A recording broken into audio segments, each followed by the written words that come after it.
On va parler d'Harry Habitant. Harry Habitant, une nouvelle fois innocenté, puisque Gilles Verdez, la Cour d'appel de Paris, a confirmé aujourd'hui le non-lieu. Oui, le non-lieu est confirmé. En première instance, déjà, il avait été exonéré de charges. Et dès 2023, les juges avaient levé les charges faute d'indices graves et concordants. On rappelle que l'histoire avait démarré en octobre 2021. Une jeune femme qu'il fréquentait, au moment des faits reprochés, l'accusait de lui avoir imposé un rapport anal. Elle avait porté plainte, il avait été mis en examen. Voilà. Aujourd'hui, il est totalement blanchi. Et au fil de l'enquête, Cyril, ce qu'on peut dire, c'est que les déclarations de la plaignante ont été contradictoires. Son témoignage s'est un peu effrité, affaissé, et l'enquête a prouvé qu'il y avait des choses incohérentes dans ce qu'elle disait. Voilà. Oui, donc il est totalement blanchi. Que même ces déclarations avaient évolué et même se contredisaient après à la suite de l'enquête. Donc, elle était plus crédible. Et en plus, ce qui a compté beaucoup auprès des juges, il y a eu tout de même une instruction qui a duré 3 ans avec 7 magistrats et des juges qui se sont rendus compte que toutes les personnes, toutes ces petites amies sont venues témoigner et en disant que c'était un garçon parfaitement respectueux et qu'ils étaient très surpris par cette histoire. Oui, voilà. Et les expertises psychologiques lui ont été favorables. Ouais. C'est-à-dire qu'on n'a pas relevé de dangerosité, on n'a pas relevé qu'il pouvait être aucune sexualité déviante et, voilà. Ouais, c'est ça, et de pulsions sexuelles agressives. Alors, à la suite de ça, il s'est vu retirer son rôle dans la fiction L'homme de nos vies sur M6. Harry Habitant devait interpréter un escroc qui séduit des femmes pour leur soutirer le plus d'argent possible. Des dates de tournée annulées. Écarté de la promotion de Qu'est-ce qu'on a fait au bon Dieu. Il n'a pas tourné un film depuis cette affaire. Un collectif féministe avait fait barrage pour qu'il remonte sur scène. Nous toutes. Une humoriste refusait de jouer dans la même salle que lui. Florence Mendes. Un collectif féministe manifeste contre la venue d'Harry Habitant dans une salle de spectacle. Donc il y a eu énormément de choses qui se sont passées. Est-ce qu'aujourd'hui, vous êtes choqué par le tribunal médiatique et par le tribunal, mine de rien, des réseaux sociaux? On va pas se mentir. C'est ça. Gilles Verdez dit non, moi je peux plus, lui, je peux plus. Non mais je peux plus ce mec, je peux plus en fait. Tribunal populaire. Jean-Michel Maire, je peux plus. Oui, évidemment, insupportable.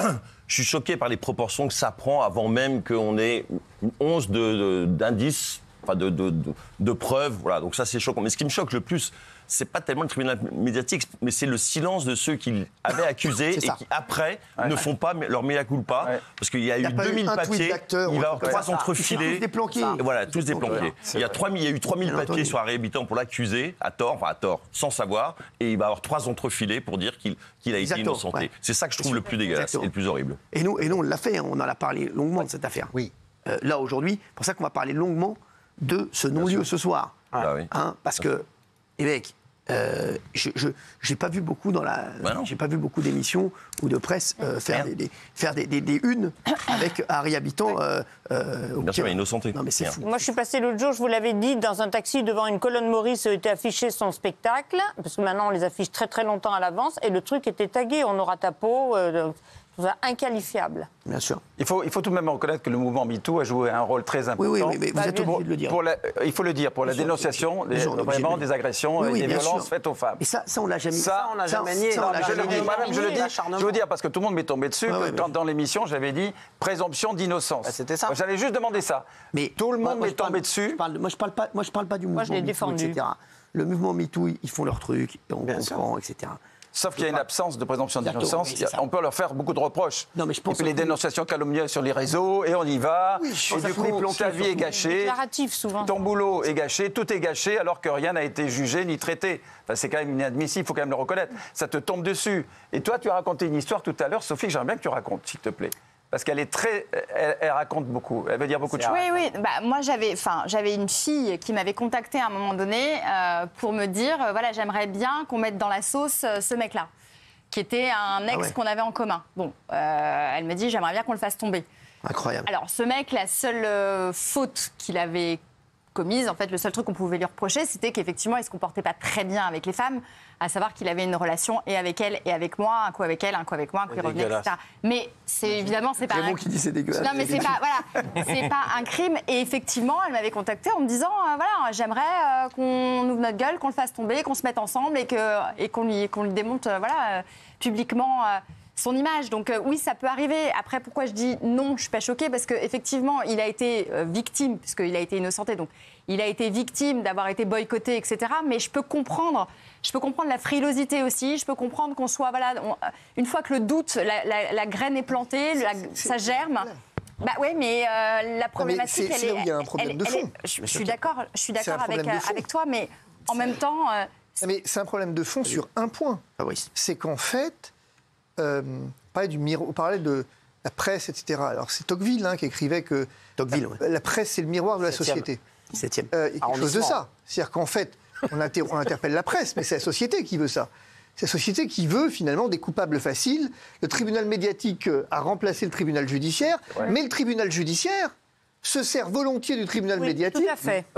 C'est aussi ça. Oui. Parce qu'il y a un élément qu'on a relevé tout à l'heure, que Gilles a relevé, il avait été d'abord mis en examen, avant d'être ensuite placé sous statut de témoin assisté. Mais personne n'est choqué que ça se fasse dans ce sens-là. C'est-à-dire qu'on est au début de l'enquête, on a la parole d'une victime, et qu'est-ce qu'on fait ? On commence par le mettre en examen. On commence par ça, et après on l'enquête et on dit bon d'accord, effectivement. Mais qu'est-ce que retient la presse et qu'est-ce que retient l'opinion ? C'est qu'il a été mis en examen. Or, dans l'opinion, mis en examen, ça veut dire coupable. C'est ça le problème de fond. Et donc, c'est très difficile de contrer une rumeur. C'est très difficile de venir... C'est pour ça que les procès en diffamation servent. Je vais vous dire, et puis il y a des journalistes aussi. Moi, combien de fois j'ai vu des articles sur. On parlait aussi de Gérard Darmon. Vous avez vu qu'ils l'ont coupé dans la pub dans la FDJ. Oui, aussi. Exactement, ils l'ont coupé. Non, mais les mecs, t'as des articles aussi. Une personne aurait dit, un proche aurait dit, une ancienne compagne aurait dit. C'est parole contre parole. Non, mais les mecs, c'est pas parole contre parole. C'est des anonymes. Les mecs, moi aussi, demain, je peux dire Bernard Montiel. Il a voulu me pécho dans une salle à UV. C'est sa parole contre parole. Et puis, pour terminer là-dessus, il y a une énorme hypocrisie. C'est qu'on n'arrête pas de nous emmerder. Non, mais encore moi, si je dis Bernard Montiel, moi, je vais le dire moi. Mais c'est des. Un mec qui connaît un autre mec a vu que. Une maquilleuse aurait dit que. Non, mais les mecs, arrêtez. Il y a un problème avec le secret de l'enquête et de l'instruction. C'est qu'il y a un secret qui est inviolable en théorie sur lequel tout le monde ergote. Et finalement, à la fin, on se rend compte que la presse a accès à des bouts de pièces, à des bouts de dossiers. Et on balance à l'opinion publique des éléments couverts par le secret de manière partielle et parcellaire, c'est un véritable scandale. On tue des gens avec ça. Ce type, je suis désolé, je le dis depuis le premier jour pour le coup, a été tué. Il a été tué socialement, il a été tué médiatiquement et tué professionnellement. Il restera toujours une rumeur qui fera que finalement, un doute. Bien sûr, exactement. Ah oui, c'est ça. Ce sont des carrières ruinées en quelques jours. Ça me fait penser, à l'époque médiévale, vous aviez un supplice qui s'appelait la mise au pilori. Ça consistait à attacher quelqu'un en public à un piquet pour bien l'humilier devant tout le monde, pour que tout le village le voit qu'il était déshonoré, qu'il n'était pas honorable, qu'il devienne officiellement un mouton noir. Et donc, on ne tuait pas celui qu'on mettait au pilori, mais c'était une mort sociale. Plus personne ne voudrait avoir affaire à cette personne. Et aujourd'hui, des siècles après, il y a fait longtemps qu'on n'est plus à l'époque médiévale, mais le tribunal médiatique, c'est exactement la même chose en termes de barbarie. C'est ça que je veux dire. C'est-à-dire que c'est une mise à mort sociale avant toute condamnation judiciaire. C'est ça qui est atroce. C'est qu'en fait, il n'y a eu aucune garantie des droits de la défense par le tribunal médiatique, veux-je dire. Aucune garantie du droit de la défense, aucun respect du principe du contradictoire, aucun secret de l'enquête, aucune règle d'administration de la preuve. Rien. On est juste dans le tribunal médiatique d'opinion, de surcroît. Et à la fin, si jamais vous êtes saqué par ce tribunal-là, c'est la mort sociale presque certaine. Voilà. Merci. Juste, on a compris. Juste, moi, ce qui me dérange aussi, c'est que vous n'avez pas un producteur, pas par une chaîne de télé, pas une émission, pas un animateur. Mais ça vous étonne, ça ? Non, mais c'est bon, qui va le recevoir derrière. Et c'est ça qu'il faut, c'est que les chaînes derrière, à part nous, par notre groupe, on va pas se mentir, par notre groupe, on est quand même à part. On a quand même, la chance d'avoir un actionnaire, qui a quand même un énorme courage. Mais c'est vrai qu'à part notre chaîne, à part notre groupe, je suis désolé Fabrice, tout le monde se planque et se dit, que ce soit les réalisateurs, les copains, les anciens copains, les autres acteurs, qui veulent faire un selfie avec Harry Habitant. Et les actrices qui lui sont rentrées dedans. Tout ça. Non, les Coulier, Gilbert et Nicole Coulier l'ont toujours soutenu. Et Mireille Mathieu, exceptionnel. toujours pareil. Exceptionnel. Gilbert Coulier, son producteur qui n'a jamais lâché. Soutenu. Bravo Gilbert et Nicole, ça c'est vrai. Bravo à eux. Gilbert, est-ce que vous avez mis non ? Alors j'ai mis non parce que j'ai des réponses à formuler à Fabrice Divisio. Il dit on le met en examen d'abord, mais ici, on a toujours parlé de cette affaire avec mesure. Et contrairement à ce que dit Thomas, on a essayé d'avoir toujours les deux points de vue. Voilà. On a été, je pense, honnête et juste. Mais vous dites tribunal médiatique. Non, c'est qu'au départ de l'affaire, il faut rappeler que les charges, alors aujourd'hui j'ai tort, mais les charges paraissent très lourdes, Cyril Audet. Donc Gilles Verdez, alors c'est pas vrai. Vous êtes exactement ce qu'on dénonce depuis tout à l'heure. Non, parce que j'essaie de donner... Gilles Verdez, vous êtes exactement ce qu'on dénonce depuis tout à l'heure. Vous êtes responsable de la fin de carrière de ces gens, Gilles Verdez. Pas moi. Mais non, parce que j'ai toujours essayé de donner attendez, les différentes versions, Cyril. Juste sur ce point, Gilles, vous savez pourquoi vous avez tort? Mais oui, parce que c'est Gilles Verdez. Parce que les charges, vous n'y avez pas accès. Après, Non, mais c'est important, ce que je dis. L'instruction est secrète. Donc vous n'en savez rien de ce qu'il y a dans le dossier. Vraiment. Vous ne savez que ce que la presse a laissé fuiter, rien d'autre. Et Cyril a raison sur un point quand même. C'est qu'on a beaucoup parlé du tribunal médiatique qui parle beaucoup. Mais il y a un autre élément, c'est ceux qui se taisent. Exactement. Qui est aussi grave, Non, finalement, c'est plus grave, encore plus grave. Et ceux qui blacklistent.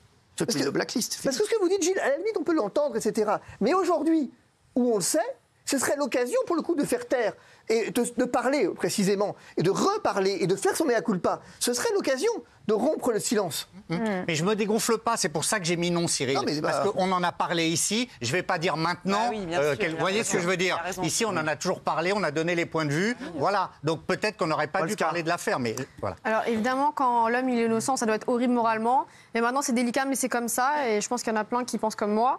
Personnellement, si je sais qu'il y a un acteur, un humoriste qui est accusé, et ben automatiquement... Oui, mais accusé.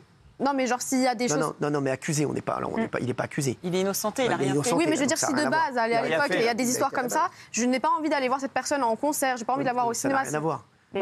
Justement, je peux comprendre les gens, quoi. Il a été mis en examen, ça n'a rien à voir. Et tu te rends compte, basé sur des rumeurs? Je pense que le jugement est fait tout de suite. Mais tu peux pas faire ça. Tu peux pas faire ça. Moi, c'est comme ça. Le mec a du talent et enfin, il remonte sur scène, d'ailleurs. Si j'ai un doute, je préfère ne pas aller voir la personne. Non, là, on ne parle pas d'aller voir au cinéma ou au théâtre. Là, on te parle, il a été lynché par toute la presse et tous les médias. C'est le lynchage médiatique. Et lynché, que tu n'ailles pas le voir sur le cinéma, c'est un truc. Mais que toute la presse française se jette sur lui comme des chiens en disant c'est bon, c'est lui, on sait, mieux que tout le monde, on a les éléments, ça a fuité, et il a fait ça, c'est sûr et certain, qu'aujourd'hui la justice dise non, il ne l'a pas fait, il n'a pas fait ce que vous avez dit, qu'aucun dise désolé, mais à culpa, on n'aurait pas dû dire ça, Harry habitant innocenté, j'ai pas vu beaucoup, moi, sur Twitter, j'ai pas vu beaucoup de gens dire désolé, on s'est avancé, j'ai pas vu. J'aimerais qu'on continue à en parler 2 secondes dans un instant, parce que ça fait partie du people quand même, donc j'aimerais bien avoir l'avis de Géraldine, et je vais vous dire ce qui va se passer pour Harry aussi dans les prochains jours, et j'aimerais bien avoir le témoignage de Bernard, parce que Bernard, il s'en est pris plein la gueule.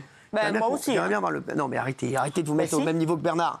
Arrêtez, Bernard, il l'a défendu ici tous les jours, il s'en est pris plein la gueule, vraiment. Arrêtez de dire des bêtises. Ça n'a rien à voir, c'est pas du tout le même degré de lynchage qu'il y a eu entre Bernard et vous. Excusez-moi. Donc Bernard, j'aimerais bien savoir comment vous avez vécu tout ça, parce que c'est incroyable, c'est passé. Et Bernard, bravo Bernard. Là, Bernard Montiel, il a gagné énormément de points, moi. Je trouve que c'est vraiment quelqu'un de bien, parce qu'il ne l'a pas lâché, Harry Habitant. Et c'est vrai que vous avez été un des seuls. Ah oui, ça a été... Ah non, mais en personnage public, parce que vous parlez de Gilbert Coulier, il n'est pas connu, Gilbert, on l'adore. Oui, pas du grand public. Mais en public, il n'y a que Bernard Montiel qui ne l'a pas lâché. Ouais. Donc c'est important de le dire, parce qu'ils se sont tous sauvés comme des rats. Ceux qui étaient tout contents de tourner avec Harry Habitant et d'aller l'embrasser aux premières des spectacles, on ne les a pas vus. Tous ceux qui allaient en vacances avec le restaurant... C'est les rats d'Anne Hidalgo. Ils ont disparu. Merci, à tout de suite.